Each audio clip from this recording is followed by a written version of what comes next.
Howdy doody everybody, my name is KevGuuey and welcome back to Stay DPRK. If you missed the last episode, you can click on the eye on the top of the video to watch previous episodes. Get caught up. I hustled to take a quick plunge in the Arctic water that they call a shower and gear up for the 2-day excursion. I think I heard them bickering a bit, so that's a good sign that Jeong didn't kill Eunji. Huh? Oh yeah. I head out to meet them. Looks like everyone has all their possessions ready. Has everyone remembered to hit them on the head as well? And you have to hit someone on the head? This trip seems better already. No, that's not what that means. It's... Never mind. Yes, I've hit the head. Good, then let us be on our way to the train station. Looking at the girls, I know two things. One, they both have what appears to be heavy bags packed. I'll fight the ears to say something chauvinistic here. Two, they're not decked out in their military duds. They're in civilian attire. I don't think I've seen you ladies out of your military outfits for too long since I've been here. You both look very nice in your casual wear. What? What are you complimenting us on clothing for? It's not like we dressed up for you. Speak for yourself, sister. I certainly did. Oh. Why are you always showing off like that? Because I know it presses your blinkers. That's buttons? Anyway, let's get going. Ugh. Being the alone guy here, I should carry one of their suitcases, but should I pick a case or try both? I mean, Eunji would likely get mad if I tried to carry her things. Then again, she might get mad if I tried to carry Jeong's things. Not sure how Jeong would feel about it. Sometimes I get the notion that she's trying to push me towards Eunji, but then she has reservations about it. So what should I do here? Oh. Interesting. Well, I mean, since, you know, grab both bags like the macho man you are. Righto you are, Donald Trump, righto you are. We're gonna go with help Jeong. I'll grab Jeong's bag. She seems likely less to chew me out for trying to help. I walk over to her bag and lift it up. It's relatively heavy, but nothing worse than what I've hauled out in the field before. Not that I mind, but why are you picking up my bag? It looked pretty heavy, and I thought I'd pay you back for waking me up this morning. What about me? I made you all your breakfasts. Honestly, I thought you might get angry if I just went and picked up your stuff. You seem like your independence. Oh, okay, well if you want to help me next time, I wouldn't hate it. I think you found an open route to my younger sister's heart. Good job. I will start planning the rifle wedding immediately. Rifle wedding? I don't know, that's shotgun. Wait, what? John, it's much too early to talk about marriage. If you do want to marry him. Hey. Those hot springs aren't going to soak themselves, so let's drop the whole marriage thing and get going. Same car as I've been riding this week. We've got the bags in the trunk and we're about to get on the way to the train station.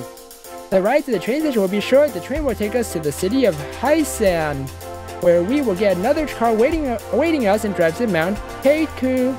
Is our driver coming with us as well? No, he has other plans. Since we told him of our trip, he decided to do something else. Then who's going to drive us? I will be doing the driving from Haisan to the base of the mountain. You never told me you could drive, Eunji. Why have we been chauffeured around all week if you have a license? Yeah, that's a good question. On the list of things Eunji is good at, driving ranks somewhere between subtlety and socializing with handsome foreigners. Well, that's a wait. Eunji's not good at either of those things. You're quick on the take-up on this one. I'll have you know, Gloria's leader told me just the other week that I broke the record for number of hot holes hit in one trip. That's not a good thing. You don't want to hit no potholes. That's not really something to be proud of. It was a record according to Gloria's leader. I guess Gloria's leader has a sense of humor after all. Who knew? Regardless of Eunji's exemplary record, she'll be the one driving us on the last leg. Considering what I've just learned, you excuse me for not saying I'm looking forward to it. You should, after all. Since Eunji is driving, you have the chance to sit with me alone in the back seat. Oh? Don't look so nervous, I don't bite. That's not what you wrote in your diary. Ow! It appears I need to change the padlock combination on my diary again. See how bad my sister is? Have I even hit her once? Maybe? No, but you do kind of bring it on yourself by taunting her. Or she teases me just as much, but I don't resort to smacking her around. I had no idea you felt that way, Eunji. Does this mean you'll stop hitting me? No, but now I know your true feelings and knowing is half the battle. And the other stuff is doing some fucked up shit overseas that you don't want to talk about when you get home. Or that's how I always heard that phrase end. Well then, sister, I'll just have to be on my guard and fight back. Now you get the picture. Stand up for yourself and for what you want. Are we anywhere near the train station yet? Did we move? Did we start the car yet? Not too much further. Thank goodness, as I'm not sure I want to be cramped in a car with you two when this conversation goes nuclear. A few minutes later, we've arrived at the train station in Pyongyang itself. And right away, our stuff is loaded into the train as we are herded towards a passenger car. On the way, we all make sure to stop at the facility to refresh ourselves. For some reason, it takes me a while to snag an empty stall. As a result, I'm last of the three of us to get to the train, and it's relatively full. Yes, the first couple of stops have quite a few passengers. And for some reason, the two girls have split up so that each one is by herself with an empty seat next to her. Are they doing this on purpose, trying to make me choose between the two? What's the point of this? The only other option is to sit on a hard, uncomfortable-looking bench and invite the two of them to sit on either side of me. My butt's already aching at that option, but it might be better than hurting the feelings of one of the girls? Little help here? Are you asking me, the player here? You're Donald Trump, you should know. You know what? You know what we're gonna do? We're gonna go with Jeong. Then the bitch like the incisive wuss you are. Was that where you are, Donald Trump? I don't know. Well, I'll let you sit next to Jeong. Eunji would probably scold me for sitting next to her, right? So the safest option is to sit next to Jeong. I head on over to the seat next to Jeong and sit down next to her. And here I certain you'd sit next to Eunji. I don't see why. I've enjoyed my time with you and thought we could chat some more on the train ride. Are you saying you haven't enjoyed your time with me? I haven't spent time with you. That's not what I'm saying. But you chose to sit next to Jeong? I don't mind if you sit next to Eunji instead. Well, if you insist. Don't bother, my sister, for all of her pleas for me to be honest, is a pretty big liar herself. That's not true. Can you just admit that you like Donald Trump already? I'm sure it's not like that at all. Right, Jeong? Right, sure. I'm feeling a bit tired at this moment. I think I will rest my eyes. You'll have to stop running away at some point, you know, or you'll never get what you want. Sorry, busy resting here. Try it later, sister. I think that's her way of saying let it lie, Eunji. Not too long after, and the train is chugging along at a pace that would make a German Moss tank proud. But I guess it's a beast driving all the way there. Considering the lack of gas stations and actual modern civilization outside of Pyongyang after all. Well, and inside of Pyongyang too, but at least glorious leaders trying to catch them up with the rest of the world. A bit. Maybe. Maybe I can catch up on some sleep here. Are you enjoying the trip so far? It's okay, car ride was fine, and while full, this train isn't nearly as packed as the metro on a Monday morning. Got something on your mind? Nothing in particular. You has already taken the liberty of falling asleep. You kind of looked like you were, how is it put, spacing out, so I thought I'd talk with you. I thought you were sleeping. Oh well. I hope you don't mind. No, I don't mind. Actually, could you tell me a little about where we are going? You want to know more about Mount Peitku? Well, more like about where we're staying. I understand it's a small little hostel meant for short stays. It's near a natural hot spring, has the typical amenities for entertainment. What amenities are those? Mostly table tennis and karaoke. That's it? That's it? Nothing beats the classics, right? There's one thing I neglected to mention about the trip that you should know. What would that be? There aren't many rooms at the hostel, and with our budget being what it is, I only booked a single room for the three of us. Perfect. That's good. That makes sense. You have to save money. Did you just say one room for all three of us? Yes, well, would that be a problem? No, it will not be for Donald Trump. I don't think so. At least not for me, anyway. So long as you have plenty of tissues to clean up my nosebleeds. You never told me you had a medical condition. No, it's not that. I don't have a medical condition. I just have nosebleeds all the time. As I think of it, I haven't seen you bleed out of your nose during your stay so far. Does this mean you have it under control? Sorry, just a bad joke. Think nothing of it. I'll be fine. We'll all be fine. I don't have any shame about being in my skeevies since joining the Marine Corps. Tell me about a bunch of sweaty dudes being cramped together in one barracks for 12 weeks does that to you. Why the hell did I just say that? I'm clearly not thinking straight. Well, that's a pity. I suppose I had to get over mine too for this trip. Oh, visible nosebleed. Right. I am teasing you, Donald Trump. You're much more flirty than you let on at times. Is it so strange? I feel comfortable around you, and you are kind of fun to tease. I can't argue with that. I'm glad. Anyway, maybe we should take this chance to nap, as we don't get that when Eunji drives us to the hostel. Probably not a horrible idea. Watch as Jeong shifts into a more comfortable position and closes her eyes. It probably wouldn't be a bad idea to catch some winks myself, but I'm kind of amped at the moment. Must be the after effects of Jeong's flirting. Yeah, apparently. At least I'm near a window so I can look outside as we roll through rural Korea. What do we see? It's not a bad sight. Wilderness seems less depressing than what passes for a city here. I look back the other way to see Jeong is asleep, but now Eunji is awake. It looks like she wants to say something, but isn't ready to speak up. Hi, Eunji. Did you get some rest? Not as much as I'd like. That last bump woke me up. And nod back off then. I can't just yet. I'm a tad thirsty, and I've had some thoughts on my mind. You're thirsty, huh? Is Eunji thirsty for Donald Trump or something?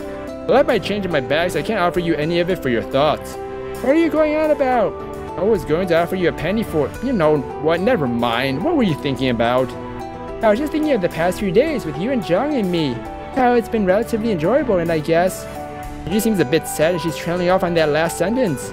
I've enjoyed it as well. I wasn't expecting to be hanging out in North Korea with a couple girls. I mean, you didn't even know North Korea really existed? But it's been a nice experience for the most part anyway. You only hung out with Jeong. Did you forget? It's been a nice break from the routine. For the most part, our lives have been pretty regimented. You could say we were groomed from the military. We never really had any vacations or went anywhere, and our father has been so distant lately. I'm sorry, I never realized you had some family worries. Come to think of it, I never really did ask about your family. I guess I was so focused on having a good time with you and Jeong, the thought to ask never occurred to me. And on avoiding getting kicked in the shin by you, but I'll keep that in the thought bubble. It's alright, we didn't want to make you sad on your vacation with us. I'm not even sure why I'm telling you this. Sometimes it's good to talk with someone new about things. It's easier that way. Is it? I don't think so, Donald Trump, but okay, you know what's best. I think. I wonder about that. Yes, I guess I feel comfortable around you. You listen to me and you're nice to me even though you tease me a lot. We never spent time together. What are you talking about? We Americans are a funny group. We generally tease those we like the most. Alright, Donald Trump. You like me? Oh. Well, of course I do. I like you and Jeong. You're both fun to be around. Oh, I understand. I'm glad you decided to visit, though. I'm going to try and get back to napping now. That sounds like a great idea. I think I'll get a few wings, too. Eunji curls up as best she can to get comfortable while I stretch my legs out as much as these cramped train cars will allow. These might be the most serious conversations I've had with both girls since I've gotten here. I can't help but think that there's something on their minds that they aren't telling me. Oh no. Maybe I'll learn before having to head back home. Seems we hit a smooth section. Think I would take that nap. The rest of the train ride went without incident. When we got to Haisin Station, we grabbed our bags and picked up our rental car. At least I think it's a car in the least representative form of the word. Jeong called it a like-a-lotta. Call it a Soviet rolling death trap. Think of a rusty old Yugo from the late 1970s and you pretty much got the picture. Oh! I don't know. It's a good thing America rejected this piece of perestroika, or the Soviets would have defeated us via car accident. The minor issue being I'm cramped in the backseat with Jeong. Though it does oddly resemble the same backseat of the car we've been riding around all week. Maybe it's one of those one-size-fits-all Korea communist things. Oh, now you realize it's a communist country. When did you realize that? Either way, I'm squished up closer to Jeong than when we overfill one of the LMTVs with 18 or more grunts on a trip down I-95. Well, at least she smells a lot better than 17 other sweaty guys. She's also more comfortable to be pressed against, too. I'm a man and she's soft. Stop judging me, this is my safe space. Okay, so that's not really a complaint. The real complaint is that Eunji's driving was overhyped. And considering we'd established Eunji wasn't a good driver earlier, this means her driving is even worse than I could have ever imagined. Well, whichever deity is in charge up there, I'm asking you to deliver me from this threat to my person. I'm not picky about which one of you answers. You're like a little baby with your whining. I'll have you know I missed that last pothole. On purpose? Let's go with that if it makes you feel better and shuts you up. I'm going to die in North Korea and in the least politically charged way possible. Oh no. Death by communist wagon falling off the side of a mountain trail. If you don't shut up, your death will be caused by me strangling you. Oh my gosh, you're gonna strangle Donald Trump? Ordinarily, I would say something nice to placate the situation, but I am afraid I am in agreement with Donald Trump on this. Have you gotten worse since I've last gone out with you driving? I hope this model has child locks so I can bail out and leave you two plunging to your deaths. Child locks? I thought this Cold War piece of junk even has anti-lock brakes, let alone child locks. Dud. Okay, you hit that big-ass crater on purpose, admit it. Admit there was a big-ass crater and I hit it. My head would be hurting more, but it was stopped by the fun bags system installed near my head in the back seat. Maybe this isn't so bad after all. You tried to make the ride a little more cozy, sister. You meant comfy, right? Because you two look cozy enough. Like it's our fault the rental car's backseat barely enough to fit a couple of underfed Eastern Bloc children, let alone two fully grown adults. I'm thankful you bathed and put on perfume. It smells nice. Cologne! Guys, put on cologne! Wham! Did you just run over a deer carcass or something? You better not have. If it was fresh enough, we could have cooked it over a fire pit. What? Good joke. It wasn't a deer carcass, just an overgrown root. Also, if you don't like heights, then please don't look out the window right now. I'm not falling for that one again, telling me not to look out the window so I'll look and free. Holy shit, how are you managing to drive this close to the edge? Alan, stop screaming, I told you not to look. Alan, my ass, Jeong, you're really an ancient Korean deity who has answered my humble prayers, right? I have been compared to goddesses before, however I don't think I have any actual powers. My guess is we're just really lucky Eunji hasn't killed us yet. Oh good, Eunji hasn't killed Donald Trump yet. Oh, good. Woo! Wait to back your little sister up. How much further do I have to endure this torture? Not too much further. Once we find the appropriate lot to park in, we can take a short hike up to the hotel. We have to hike there? Not a long hike. I'd say we can take a cable car up there, but it's never really in operation. Hiking won't be so bad. At least I can avoid obvious walking hazards, unlike Eunji when she drives. Dud. I only hope I remember who I am after the multiple concussions I'm likely racking up back here. Don't worry, if you forget, we'll brainwash you into being our manservant. Just like our the dream? The dream is that was a bad dream. I will never make fun of New York drivers again after that experience. Once we got to the parking lot, we had to hike a curved mountain path up to the summit. It took roughly 40 minutes or so. Once there, Jeong and Eunji led me down a much less used path to a quaint hotel, near to what appeared to be a small natural hot spring that broke off from the crater lake. About mid-afternoon when we finally arrived. Oh my gosh, thank goodness. I must say the place certainly does look cozy, but at the very least, maybe rustic would be a good term for it. The hot spring is outside, looks pretty warm, which is good considering it's pretty damn cold up here. Guess the girls weren't kidding when they said it was chilly here year-round. There's also a distinct lack of a partition built into the hot spring. Maybe there's only the one spring and it's not segregated by gender. Is it normal for men and women to share a bath in the hot springs here? Are you complaining of having to share the bath with us? That does not seem very, as you might say, nacho. That's macho, and I'm not complaining, merely observing the fact that there's only one spring and it's not partitioned off by gender. I was merely teasing you. The truth is, this hostel was built in compliance for a women's summit that was to be held. Something about discussing women's rights violations around the world. We built this in hopes of securing the bid to host it. However, we lost that bid, but the hotel remains. Not a very well-known place, even here in Korea. So, who won the bid to host the conference then? Doesn't matter now, we didn't get the bid, but we have a vacation spot. End of story! Japan won the bid, didn't they? Curse you, Nippon! Perceptive as usual, Donald Trump, but we're here to have fun, not dwell on injustices of the past. Oh, go check us in. Please wait for just a minute. I wonder what we should do first while we're here. I think I'd like to relax and leave the hiking until tomorrow morning. Nice relaxing dip in the hot spring and then maybe some spirits inside the hotel? Why would you mention spirits when we're supposed to be relaxing? Why wouldn't I? Kicking back in a rustic hotel and sharing spirits with you and Jeong? Doesn't it sound grand? Not at all, I hate spirits! Oh, well, you just had to say so, you don't have to join us. Ah, get away from me, spirits! It appears Jeong has snuck up on Eunji and has sprained her something fierce. I'm sorry, Eunji, I cannot resist. You see, Eunji has always been frightened of ghosts, even to this day. Ghosts? Who said anything? Ah, I get it. Eunji, did you think I was talking about ghosts when I said to go have some spirits? Well, what else could you have been talking about? Spirits is another word for booze, alcoholic beverages, firewater. Why didn't you just say go get some drinks instead of scaring me with talk of spirits? I really should have listened to a Korean teacher when she said to use simple language. Yeah, always gotta talk in the layman terms. We're checked in. There are a couple of other guests, but not too many. I ran into one while getting the keys. She had on a rather nice suit, like she was a detective or maybe a traveling salesperson. She was very nice and said she hoped to see me later. Eunji has expressed interest in soaking in the hot springs. Good idea, let us do that and then on to entertainment in the lounge. Here are the keys, one for each of us. Let's go to our room. I follow her inside the hotel and she opens the door to our room. Well, I'm gonna end the episode here, everybody. We are on our way into the hot springs place. And it appears like Eunji threatened Donald Trump.